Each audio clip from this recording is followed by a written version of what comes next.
Brent, thank you for joining me on this cartoon watch party. Um, I'm a big fan of, just to give people some background, you're a comedian. I'm a big fan of what you do. You do a lot of really awesome videos through your own channel. You've worked with people like Doug Lucenhop, you guys have Pound House, and you guys do really awesome stuff. But I kind of, through me watching you on the podcast, I heard here and there that you're a fan of animation, so I kind of wanted to reach out to you and kind of just pick your brain at that sort of stuff. Yeah. Um, I'm a I'm a guy. I'm a '90s kid. One of those guys who grew up in the '90s watching cassettes. Just to show you some of the stuff that I used to watch. The old public domain sets with 101, 50 classics. A lot of really old school Yeah. VHS. And I'm curious. What's your background in animation? How much of a fan are you of the I classic mean, stuff? And yeah, I grew up watching tons of cartoons on TV, of course. And then I went to animation conventions and stuff a little bit. I was always kind of drawing cartoons myself and I watched so much TV, I watched so many cartoons, but just all classic, Disney stuff and Warner Brothers stuff. And then I took I took some animation classes when I was in high school. I took an animation class, and I started in high school. I got it more into, well, actually, even in junior high, I started getting into more independent animation stuff, and you know Beavis and Butthead before that was before it was a TV show. And um, I always like watching animation on stuff like Bravo and and Liquid Television. I liked Liquid Television a lot, and I'd always been a fan of animation. And then seeing the foreign stuff, and then I got into anime kind of when I was in junior high, high school. And then I took, I don't know, an animation course in college too. I mean, it's always been a thing, I guess. Is animation. Yeah, I've and always been a fan of it. I and don't you know, just were always. Yeah. and I think you were at the ripe age where that animation boom was happening, right in the '90s and right in the early '90s with like Spike and Mike Spike and animation. Mike, yeah, I went to Spike and Mike's Sick and Twisted Festival of Animation, and yeah, all that. I got really into the animations, and I liked. Actually, one of and then on my comedy, one of the most influential shows on my comedy was Ren and Stimpy.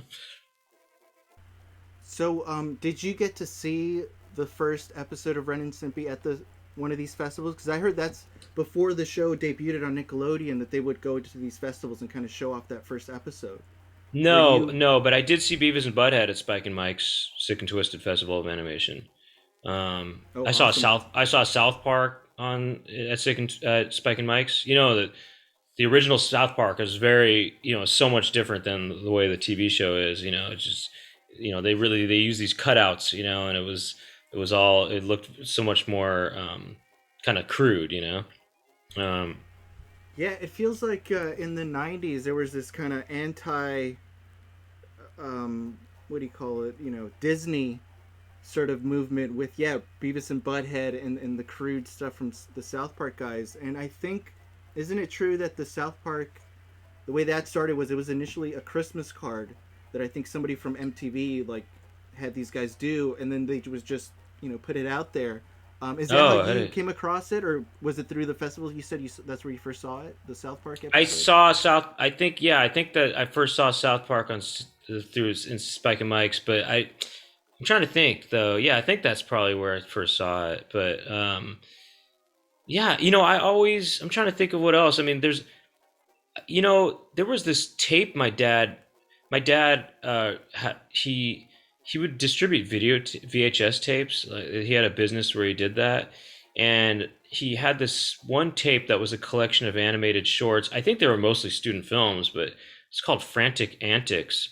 And I don't know. I remember watching a ton of stuff from that, and I don't know. I think that kind of had a big sort of influence on me and on my psyche, kind of, is the animation I saw on that Frantic Antics compilation that my dad distributed.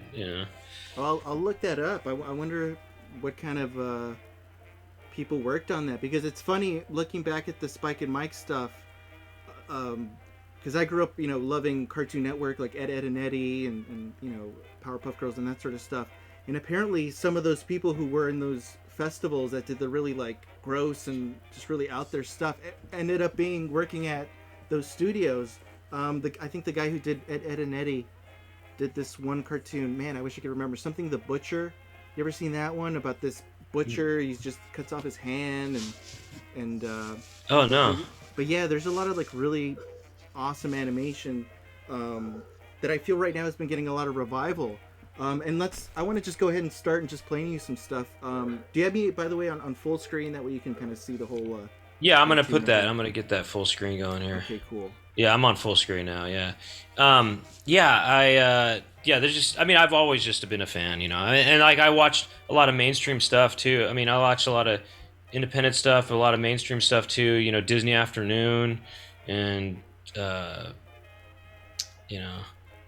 just stuff on Saturday morning cartoons and stuff. Yeah. So just to give you some background on what we're watching now, this is a series called Mutt and Jeff, created by Bud Fisher, and this was one of the first daily strips back in the tens and the late that era. Yeah. And back in the day when animation was going on, a lot of these companies would say, hey, let's put these characters on screen and let's create these different episodes. And with Mutt and Jeff specifically, the way I know about these guys is there was this cartoon with them as cowboys and all these public domain cartoons. I'll show it to you in a bit. But as I'm looking at all of these, they're so damn funny. These Mutt and Jeff. Well, this is pretty funny that he was he thought he said to I guess basically they're just saying his foot smelled like cheese, basically, right? Yeah. So, what year is this one right here? Let me check. I believe this is like 25, 26, but I'm gonna double check.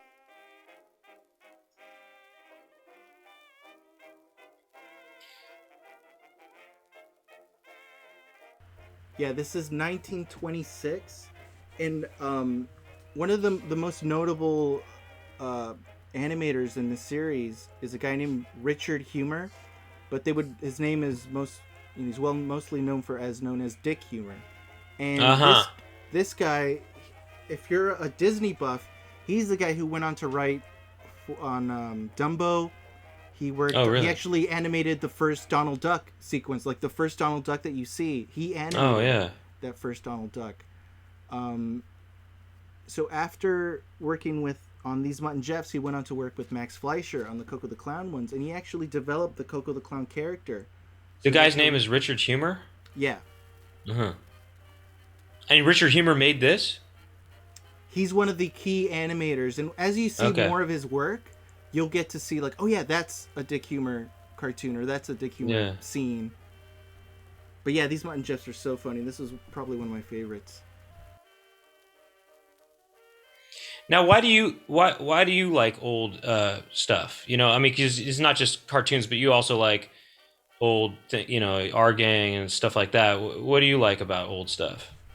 Honestly, it's the quality of the content. I know that might sound weird, but it's just good. You can't beat the classic stuff. They're just so funny. Everything I see now is kind of like a rehash of the classic stuff. As I'm watching the older stuff, you're like, hey, I recognize that joke, or I recognize that scene, or whatever. Mm-hmm.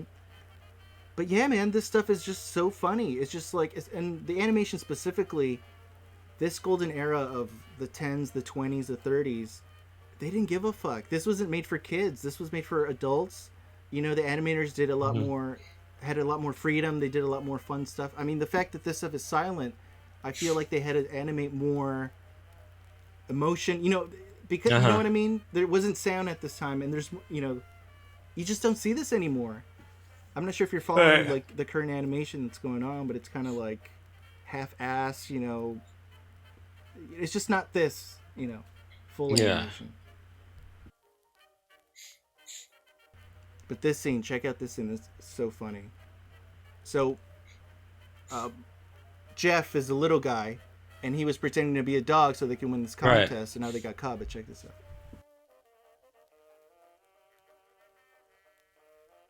It's also, they're making the sausages out of dogs.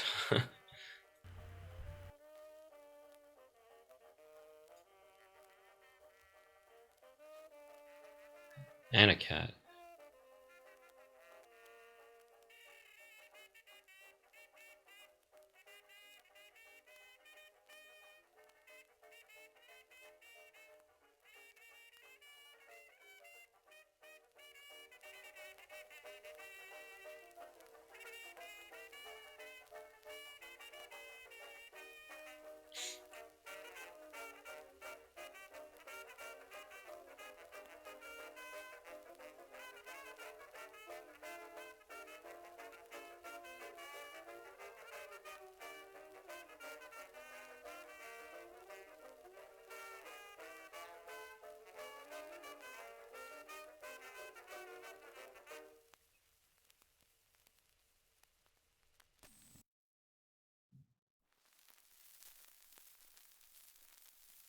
It's Jeff. Who is it in Jeff? What is it again?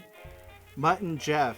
Mutt and Jeff. Okay. Which Mutt is the big guy, Jeff is the little Yeah. guy. And funny enough, the term Mutt and Jeff is now used for the interrogation for police. You know, the good cop. Oh, bad really? cop. Yeah, they refer to that as Mutt and Jeff because of these characters. And the wild thing about Mutt and Jeff is they were the biggest thing, man. They were huge. They had like theater shows. They had merchandise.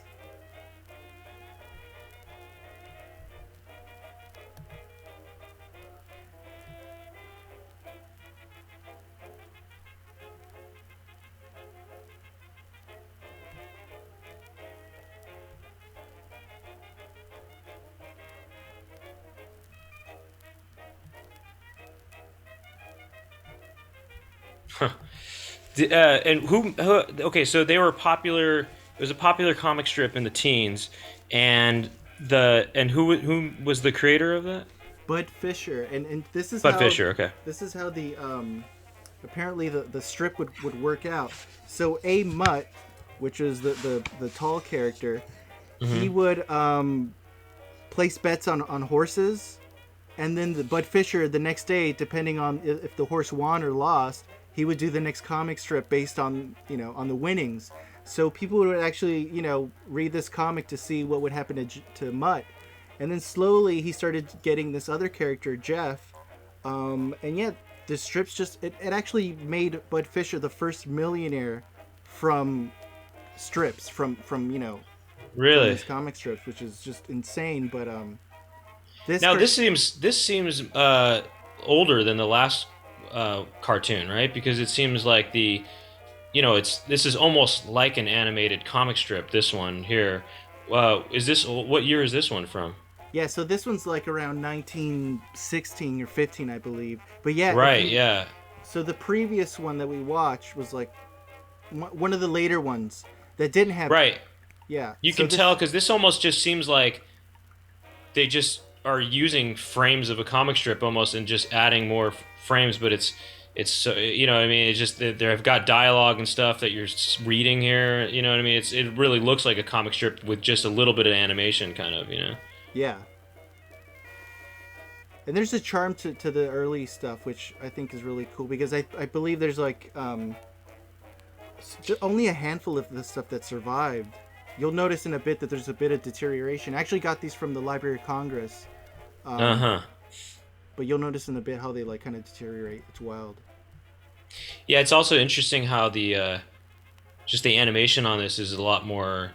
I mean, it's less fluid and it's more. It is almost like stills, almost. Which in a bit we're gonna actually take a look at some of the Max Fleischer stuff because that's the importance of Max and the rotoscope is he developed that fluid motion in animation where he photographed his brother Dave in the clown costume and then they would just trace over that, and that actually gave a lot of fluid motion to these cartoons, which is just really awesome. On there's another compilation that my dad was putting out called Strange Tales, and there's a short on there called uh, Twilight Journey, and that has some rotoscope on it, and it's a really interesting short called Twilight Journey. It's kind of scary too, but there's some interesting rotoscope stuff in it. Have you seen the Ralph Bakshi Lord of the Rings? No, I've only seen I saw Fritz the Cat and I saw Cool World, but that's about it. Yeah. Yeah, the Lord of the Rings version is all rotoscope. They Oh, filmed really? they filmed everything, and then just at the end they would just trace over everything, and that would be the film. Oh, wow. But yeah, you could see some of the deterioration on this stuff. Right.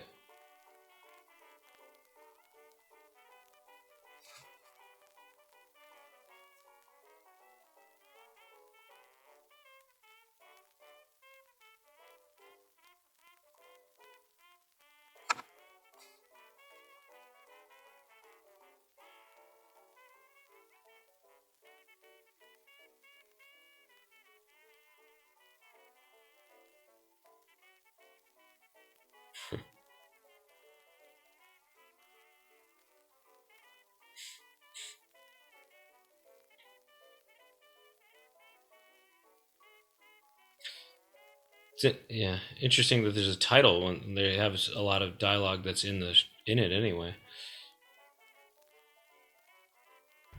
As you get to watch more of these cartoons, you notice that there's a lot of themes and gags that they reuse, like the laughing gas Hmm. theme gag. I've seen in Betty Boop and Koko the Clown, and there's a lot of really funny just like drug references as well in some of these older ones. Like I said, they weren't made for kids, so they could just kind of Right. go wild a little bit.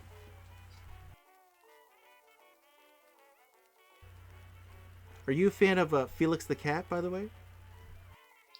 I mean, I guess I would say not. I mean, not in a particular way, but I mean, Felix the Cat is cool. I actually have a Felix the Cat video game on Nintendo, which I I'm, think you know. I'm going to put on a Felix.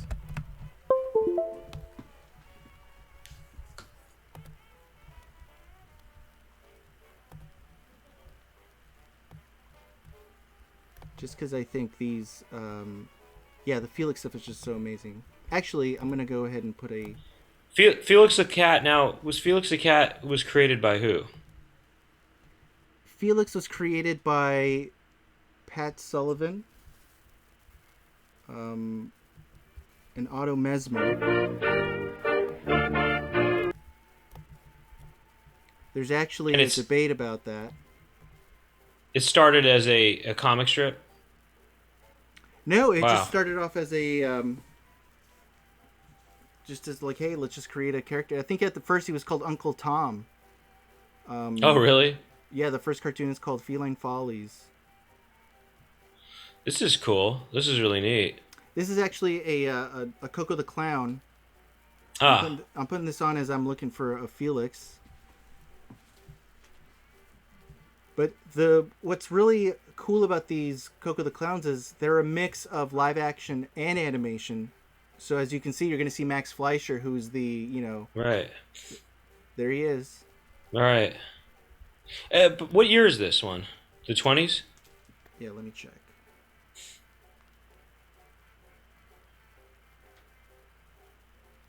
Yeah, 1921. That's wild. Oh, 21. Wow. And you saw how fluid that motion was, like with the Absolutely. bubbles. It's insane. I love that.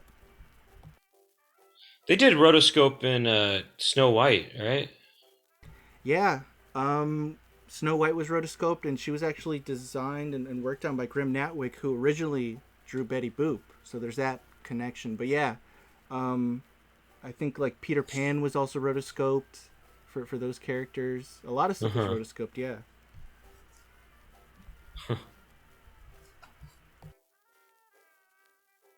Is that guy's face? Is that prosthetics or something? Or That's a real guy from the 20s. so that's Max Fleischer, huh? The guy with the mustache. Yeah. And his brother, that's his brother? I mean, like doing the rotoscope for Koko the clown? No, that's one of the animators. Oh, okay. So he would have like the one of the an animator kind of also be his what do you call it? His working partner on screen.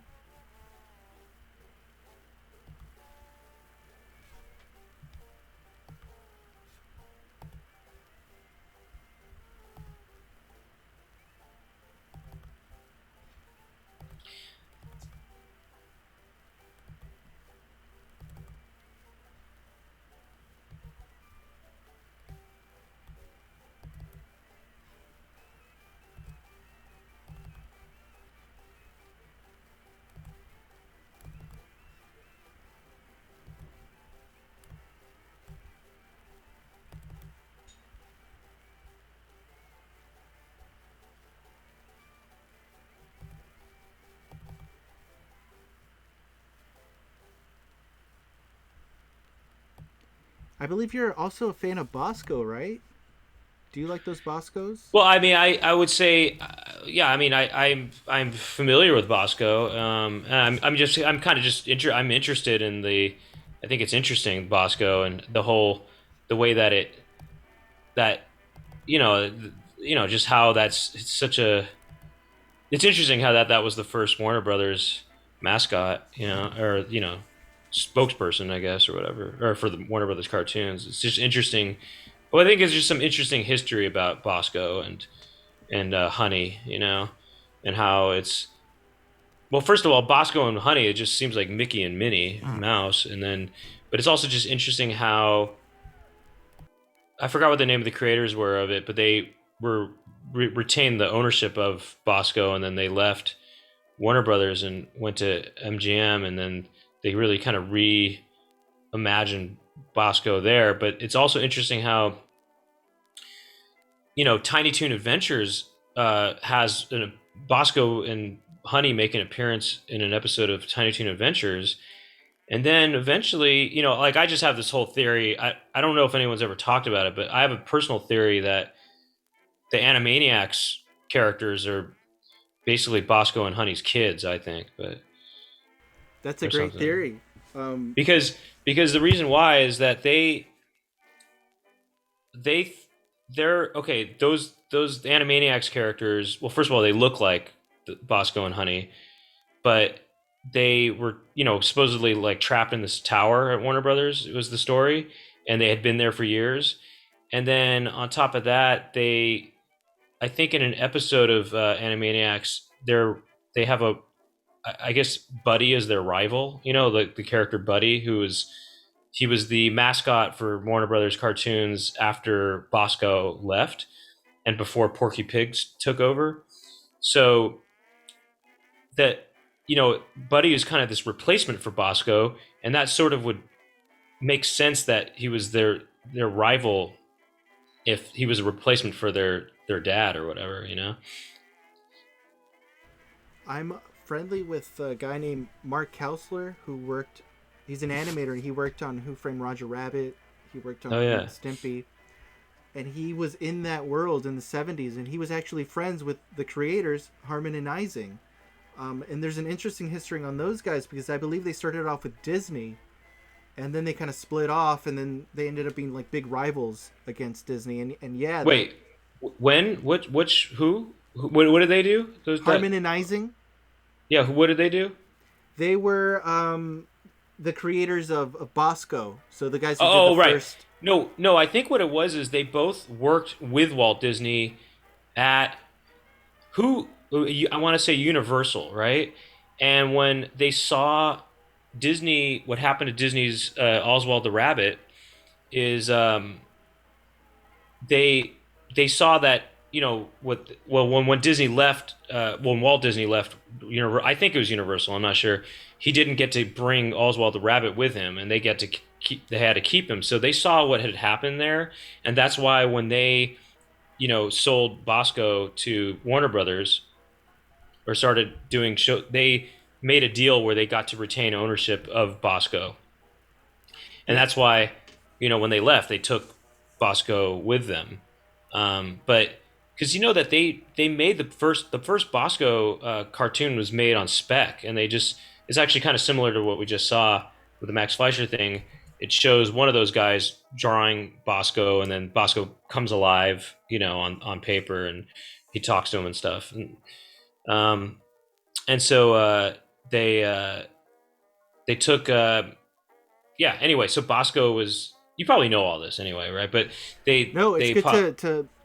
I know little. That's the funny thing about this whole thing is there's a lot of characters that I'm not. I know of them, but I don't know like the in depth stuff. So this is fascinating to me Oh because yeah, I so yeah. so they were also worked at Universal, and they saw what happened at Walt Disney. They didn't want the same thing to happen to them, where they didn't get to keep ownership of their creation. So anyway, yeah, they made a deal where they got to keep Bosco, and so they left Warner Brothers, and then I forgot why they left Warner Brothers, but there was some sort of I don't know, disagreement about something or other, and then they went to MGM, and I don't know if you know this, but what Bosco is a little bit kind of ambiguous, but he appears to be he's kind of a mix between I don't know, a monkey maybe, but also he's possibly like a black boy stereotype or something. And they it's more clear in the spec script that they made because he talks in that one, and he kind of has a I don't know. He kind of has a voice that's maybe seems like he's some sort of stereotype, but it's a little unclear when he was at Warner Brothers what Bosco actually is. It seems like he's just sort of I don't know, it's just a character of sorts. I mean, all of these characters look similar, I mean, Felix the cat and Mickey Mouse, and they're all, and Oswald the rabbit, they're all kind of have a similar look. But in Tiny Toon Adventures, when Bosco and Honey make an appearance, they made them more they seems like they made them more clearly as if they're similar to dogs kind of, and I guess that's they sort of made the Animaniacs kind of look like that too, but the Animaniacs look like the same whatever species they are, that the Animaniacs are the same species, it seems to be. They also they look like Bosco and Honey. There's a friend of But mine who's right now he's scanning and cleaning up the Boscos, like the Warner Brother ones and the MGM ones, oh, and well, that was yeah. Well, I was you gonna say can about the MGM was when they went to MGM, they really leaned into the black boy thing, and they made it explicitly a black boy, in the MGM ones. I don't know if you've seen those, but yeah. I think those are cute. The character design for Bosco is like really adorable. mhm. The one I saw was with him and some sheep. And I didn't see them to be, just from my point of view, they didn't weren't too, out there in terms of the race stuff. Yeah, because as you Yeah, mentioned, like that first Bosco, he's got that the speaking voice that the stereotypical voice. yeah. But yeah, then yeah later ones they totally just cut that out, and I'm kind of curious. I think the last appearance might have been that Tiny Toons appearance, and I think maybe in Space Jam he was like in the background somewhere. But I Oh, is think Bosco in Space Jam? Oh yeah, like wow. in the background, in the first one. Um, But sorry, I kind of cut you off. You were saying that your friend was restoring some of those or something like yeah, that. so there's a couple of prints out there of the MGM ones, the Warner Brother ones. A couple of them actually fell into public domain. So he got in contact with some people and he's scanning them and he's restoring them. His channel's not an animation historian, but like I mentioned with Mark Hausler, what we're trying to do is maybe do a watch party with him because he like knows all this stuff and he we could go through all the Boscos and really go in depth with this. But yeah, Harman and Ising, man, yeah, those are two of the classic cartoon director creators that kind of time is forgotten. The Yeah. stuff they did with MGM was really awesome. And there's actually I could actually show you one of the really cool harmonizing cartoons. You may have seen this one. I'll show it to you after this, Felix. I believe it's an MGM one as well. What But they year is did it. this Felix cartoon?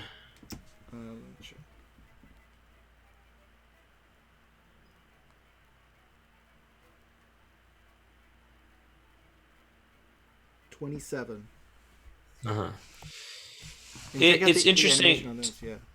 It's interesting to me that how much of a sort of Bosko and Honey really resemble Mickey and Minnie Mouse. Even the names are kind of similar in a way. Well, like Honey and Minnie are kind of similar. And it's also interesting that Bosko was really popular, but Buddy apparently was not popular. That didn't do that well, and so Porky Pig kind of became the spokesperson. But I want to say, I'm not entirely sure, but I want to say That's All Folks was originally said by Bosko and Buddy, and before Porky Pig did it. But I'm not sure. It's also interesting to know that Porky Pig is, older than Bugs Bunny. Bugs Bunny is the most well-known, he's the main guy or main character for Warner Brothers, but he's not as old as Porky Pig. And do you know the character Gabby, the little goat that would go along with No. Porky? Yeah, that was one of the side characters that they would put along with Porky in the beginning. Gabby the goat. Oh yeah, okay. This is a very surreal episode here. Yeah, a lot of the Felix are like this. They're very surreal, very trippy.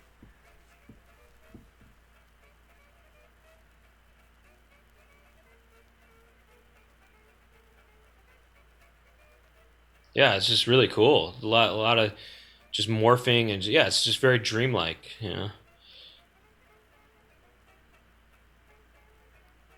I mean, what is the? I kind of, when we were talking, I kind of didn't totally understand what was the premise of this installment here. This one. Felix was just hungry. A lot of the themes of Felix the Cat cartoons are either he's hungry, he wants love, or he needs money. And on this one, he was having a dream just now. That's what it was. Okay, yeah, I was wondering what the premise was of all the surreal things happening just now. He was sleeping. Oh, it was because of the heavy meal. That's why, because he ate so heavy that he had that dream like that. Yeah. So I'm gonna put on a one of the Harman Ising cartoons that I'm curious if you've seen. So this is okay. Mm-hmm. I'm gonna turn off the audio on this.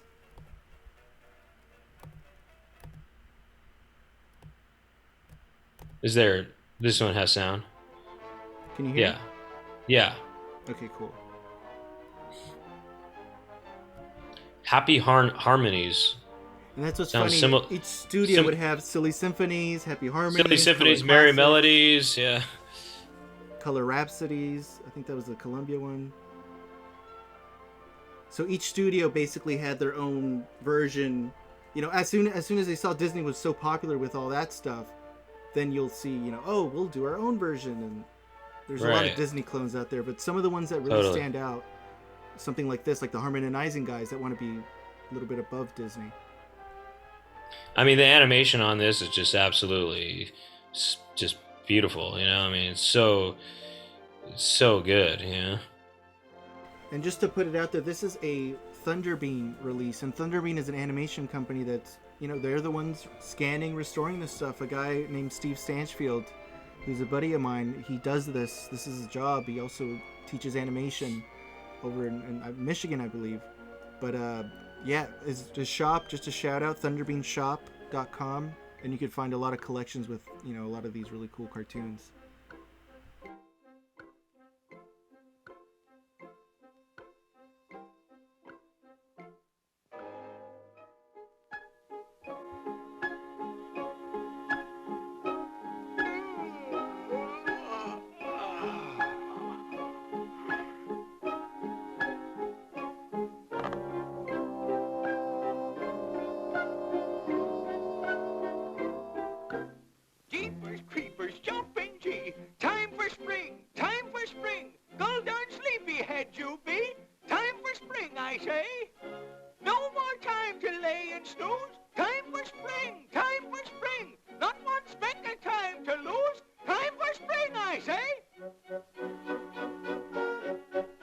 What year is this, by the way?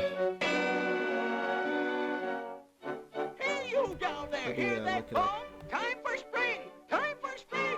Ground is low and winter's gone. Time for spring, I say. Let's get going, move 'em out. Time for spring, 1936. Time for big Okay. flowers sprout. Time for spring, I say. Take the pumps and all the parts. Grab your shovels, take the carts. Plan your colors, watch the charts. Look at those shadows. Spring, I say. Stoke Yeah, man, the furnace, it's a start lost the art. blast. Swing your hammers, break the Everything's glass. digital now, Old Man and Winter's gone at last. Time for spring, Look at that. Everything I is say. just that's yeah. wild. It's yeah. Everything looks cheap now, you know? This looks expensive to me, you know? This looks like this took a long time, you know? And studios would just throw these away, you know, they were just shown, you know, before a film, and, you know, they just didn't care about them. They didn't, you know, there wasn't any television or internet, so they would just make them and that's it.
One guy's not ready yet.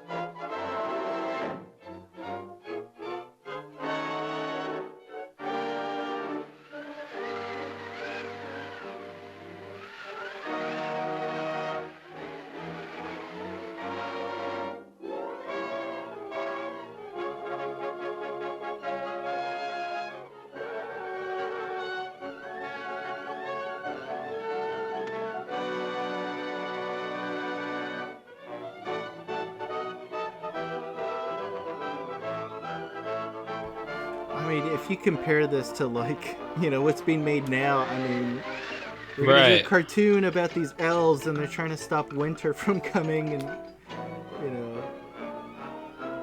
it feels like this is more of like a live painting, you know, like a piece of Right. art. I mean, all the colors just really make it really so vibrant, you know?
That's cool.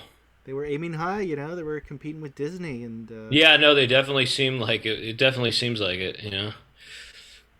let me see what I have here. I want to show you. I'll end our first half, and then we'll show some of the later stuff after this one. But I want to end our first little half with. You ever seen the Private Snafus? You ever heard of those?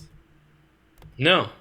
Oh, really? Oh, okay, cool. So basically, during World War II, the U.S. government hired the Looney Tunes team, the Warner Brothers Looney Tunes team, Bob Clampett and fucking Chuck Jones, to create wartime films to teach the army guys, the soldiers, what not to do during World War II. These were not, distributed like to the public. They were like, people knew about them, but they were finally like restored again by Steve Stanchfield and his team at Thunderbean, and they have a Blu-ray of this. So I want to show you one. This one's about booby traps, how not to get, caught in one. But yeah, very interesting stuff. That's awesome, and they call it snafu. I believe that's a term in the Army. Situation normal, all fucked up. Basically, this character is Private Snafu, and he's a bumbling idiot, and he's the one who you're not supposed to be. He's who you not want to be. But this is Private Snafu.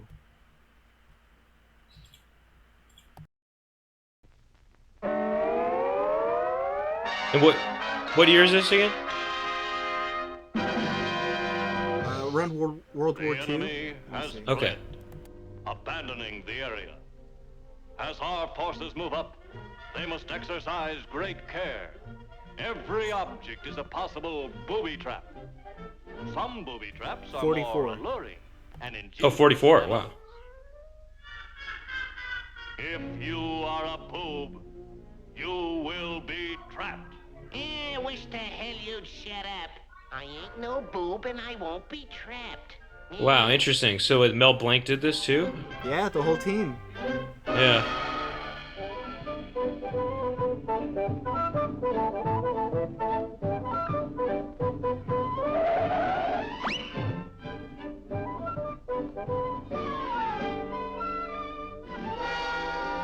Hey, I wonder, could this be one of them there booby traps? Could be.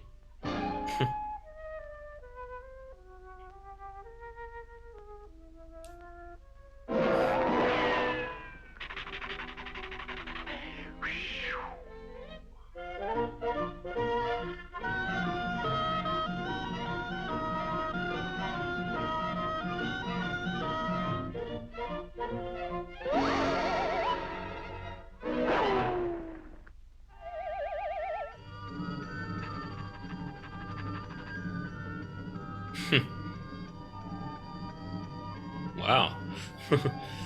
And yeah, like I said, this was just for the soldiers, so they could get away with a lot more. All right. A piano!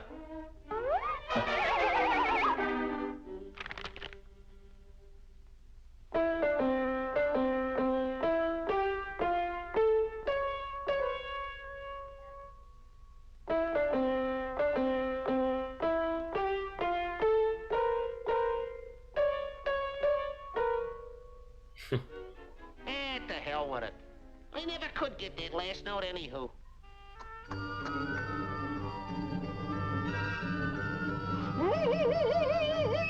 Boy! Tobacco! You know, I ain't had a good smoke in years.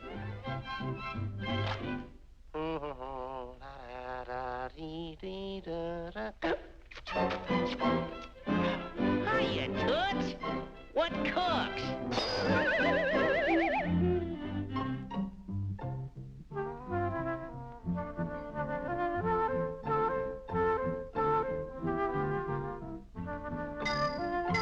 Ah, something new has been added.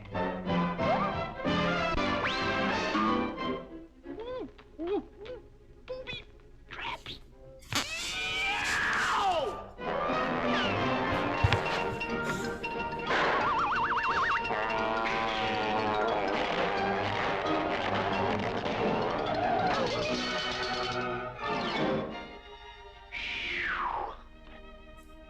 Safe at last.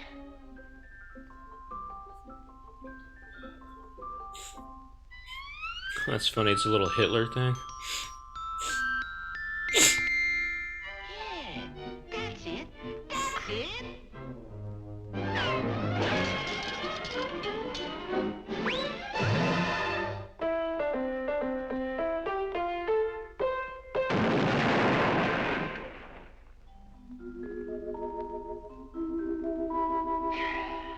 Well, at least up here, I don't have to worry about no booby traps.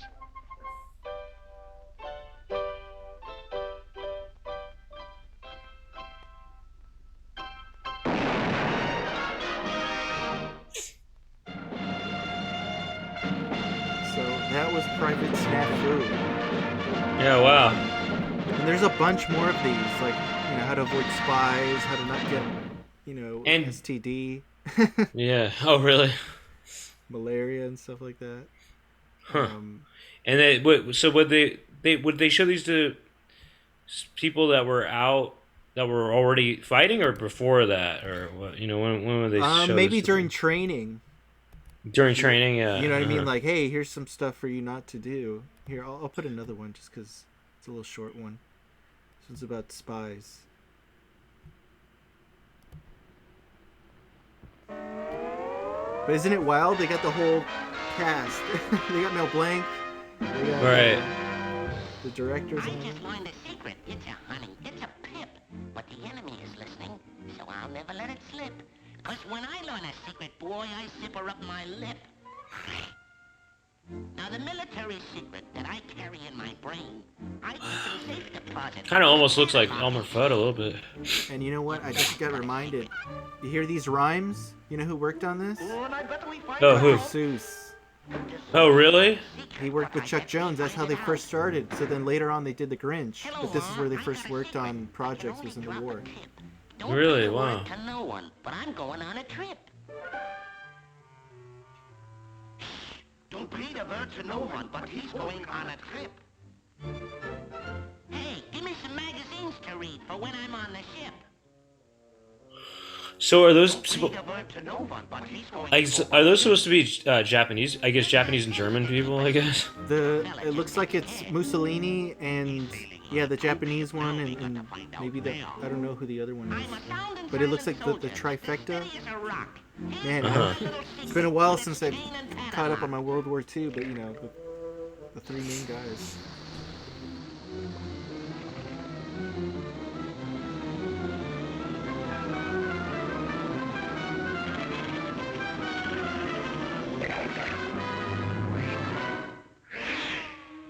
Hello, baby. Hiya, pussy. Say you're a nifty trick. hope I'll meet some babes in Africa as cute as you are.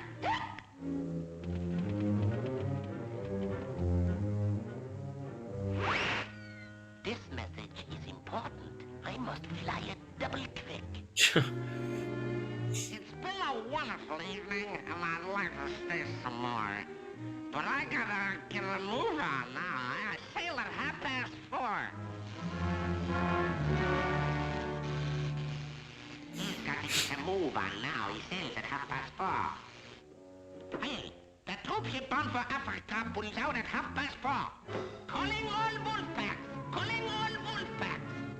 The transport ship for Africa pulls out at 4:30.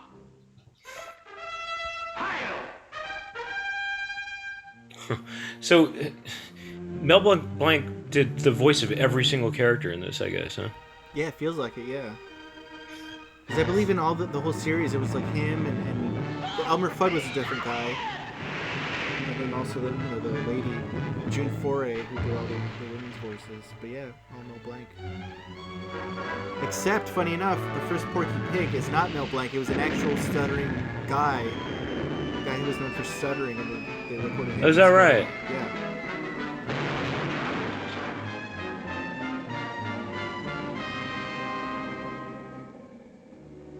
Now, who in hell do you suppose it was that let my secret out? What was that I heard you say, my little sauerkraut? He wonders who in hell it was that let his secret out.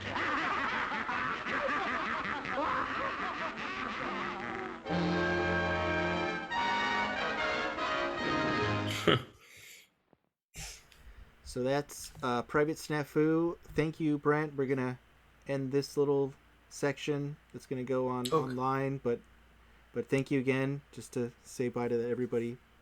Really appreciate it, Brent. Thank you. Hey, thanks for having me. Awesome. Thanks for showing me this stuff.